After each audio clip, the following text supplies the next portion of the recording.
just start dabbing it in where needed, because the thinner paint will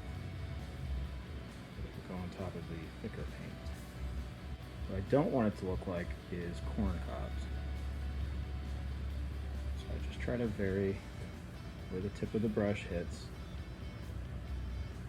And you'll notice down here at the bottom I put some extra black to look like years of growth. I'm putting a patina on the stonework there and aging it. Give it the illusion of age. And I'm doing that to all these edges, really. Just copious amounts of very thin black. The paint thinner will dry off, and then I'll just have a really light sheen of black underneath once it dries. So just pulling this black out like so. I cleaned my brush. I go into the very thin black. Just get it right on the tip of the brush. Okay.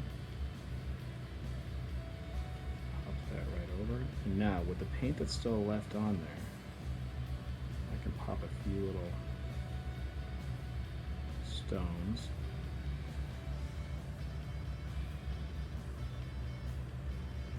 Just like that, we have the castle. Now I know I want to put highlights on these because they're so much bigger. And that just makes them pop and look more authentic. See that? And I can take some of this black, it's thinned, and add it to the top of the crenellations. So there's continuity.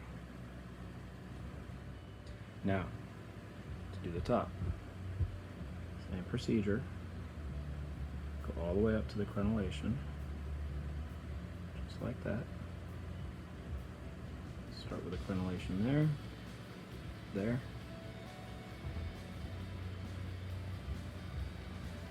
and there, and there, and then the last one right there. So now I'm going to put in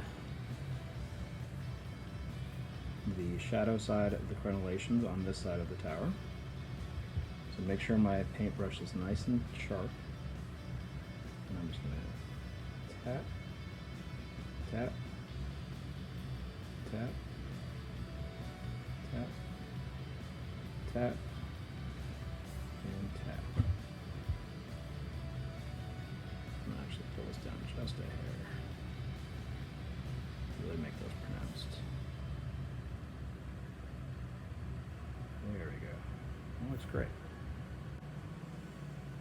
So it's tedious, but it's fun too. I think all of us at one time or another have dreamed of being in some place like that and calling it home. So it's fun to make your own. Alright, so what I have left is I still have the chapel up here, the keep here, the gate, this barbican, the bridge. So I'll do all those in quick time.